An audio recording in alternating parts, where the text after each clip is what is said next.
Tapi, haruskah ibadah disulitkan sedemikian rupa? Tidakkah Ka'bah adalah rumah Allah untuk semua? Tidakkah setiap hati yang rindu berhak untuk mendekat? Setiap kali siren mobil patroli melintas, jantung mereka berdegup lebih cepat. Ada ketakutan, takut ditangkap, takut dipulangkan, takut mimpi mereka untuk beribadah berakhir begitu saja. Anak-anak terdiam, ibu-ibu menahan napas, laki-laki dewasa menunduk dalam kecemasan. Ada keluarga yang telah menabung bertahun-tahun, namun akhirnya hanya bisa melihat Ka'bah dari layar televisi. Mereka tidak melawan, hanya menunduk pasrah, menyembunyikan wajahnya dari mata dunia. Ada yang overstay, ada yang tak punya dokumen resmi, tapi semuanya punya niat yang hampir sama. Namun di saat yang sama, kami juga prihatin melihat sebagian dari saudara kami sendiri yang di dalam gedung-gedung itu justru berpesta, bersenang-senang, seakan tak ada haji di depan mata, tak ada Ka'bah hanya beberapa kilometer dari mereka. Yang satu diburu karena ingin beribadah, yang lain bebas tertawa tanpa arah.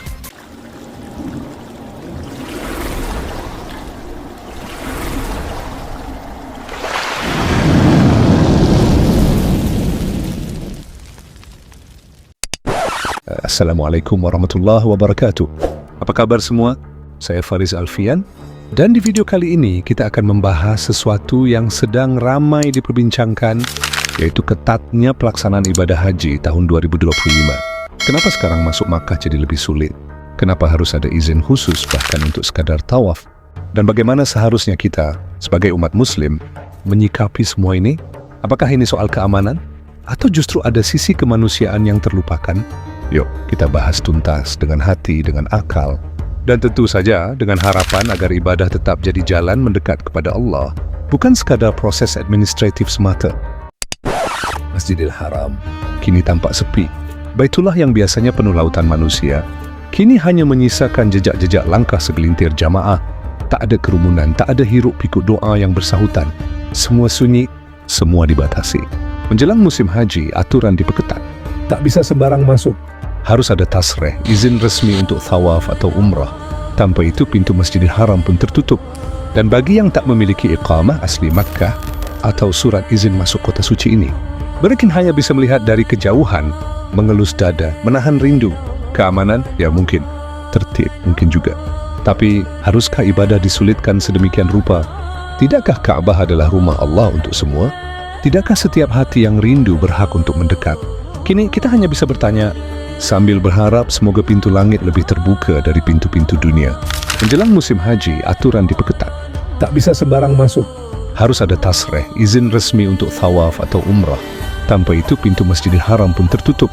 Bagi yang tak memiliki iqamah asli Makkah atau surat izin masuk kota suci ini, rindu mereka harus ditahan di batas kota. Di setiap pintu Masjidil Haram pengecekan ketat. Petugas berdiri waspada, satu persatu diperiksa. Bahkan setiap jalan masuk ke kota Makkah tak luput dari penjagaan.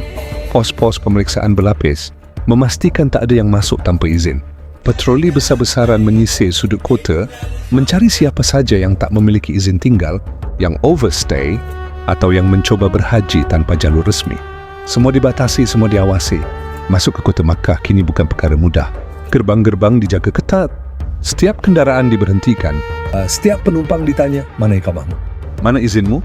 Bagi mereka yang tak memiliki dokumen lengkap atau sekadar ingin mendekat untuk beribadah, tak ada celah, tak ada toleransi. Di lorong-lorong sempit kota Makkah, di balik tembok penginapan murah, banyak yang bersembunyi. Mereka yang ingin sekadar menatap Ka'bah, tapi tak punya izin untuk melangkah.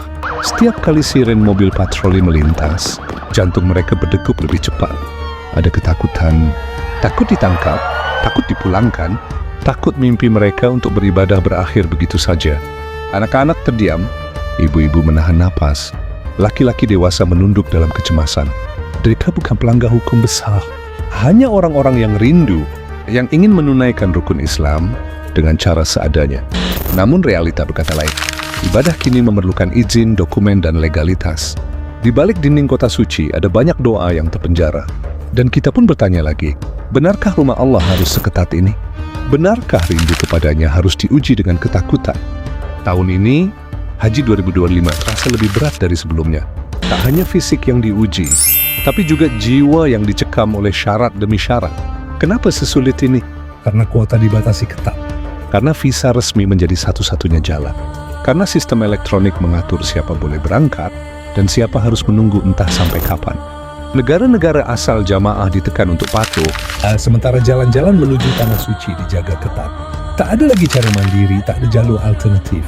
Semuanya di bawah kontrol penuh, tertib, ada alasan katanya. Demi keamanan, demi pengaturan, demi mencegah kerumunan berlebih, demi logistik, dan mungkin demi urusan-urusan yang hanya diketahui para pengatur dari balik layar. Tapi di balik semua itu, ada tangis yang tak terdengar, ada doa-doa yang tertahan di perbatasan, ada keluarga yang telah menabung bertahun-tahun, namun akhirnya hanya bisa melihat kabah dari layar televisi. Tahun ini, haji bukan hanya perjalanan ruhani, ia juga menjadi medan perjuangan administratif. Dan lagi-lagi kita bertanya, apakah Allah menginginkan semua ini? Ataukah ini hanya buatan manusia yang lupa bahwa rumah Tuhan semestinya untuk semua? Tahun ini 2025, pemerintah Saudi memperketat segalanya. Tak hanya kuota jamaah haji yang dikurangi, tapi proses perizinan pun dipusatkan dalam sistem elektronik resmi, nusuk. Siapa yang tidak terdaftar tak akan bisa mendekat. Tak ada visa zair, tak ada jalur umrah di saat musim haji. Setiap calon jamaah harus melalui sistem yang penuh verifikasi. Paspor, data biometrik, rekam kesehatan, vaksin terbaru. Dan bukan hanya itu, izin khusus haji, tasrih haji harus dipegang fisik. Tanpa itu, siapapun yang ditemukan di Makkah, meskipun sudah lama tinggal, bisa langsung ditangkap dan dipulangkan. Jalan-jalan masuk Makkah berubah menjadi zona pemeriksaan.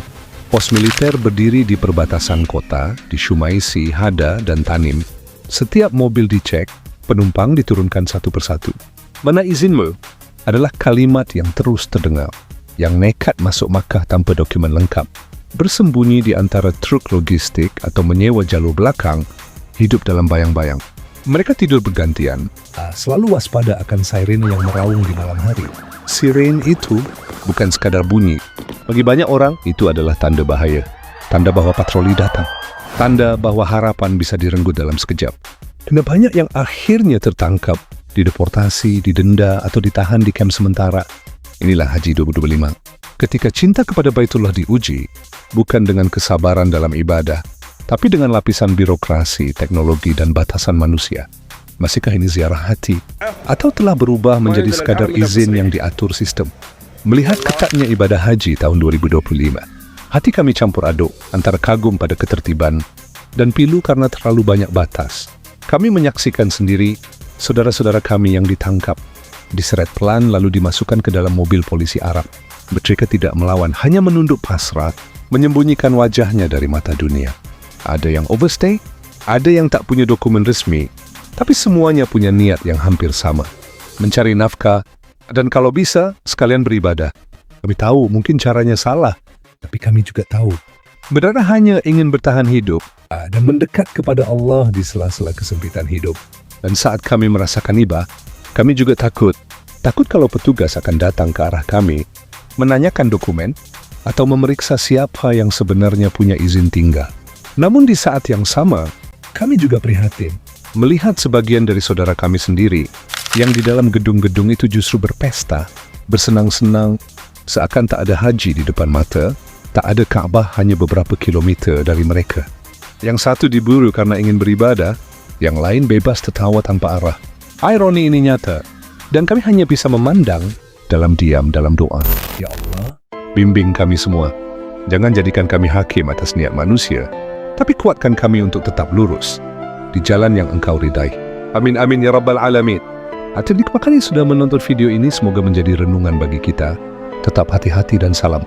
Anak Ratau, wassalamualaikum warahmatullahi wabarakatuh.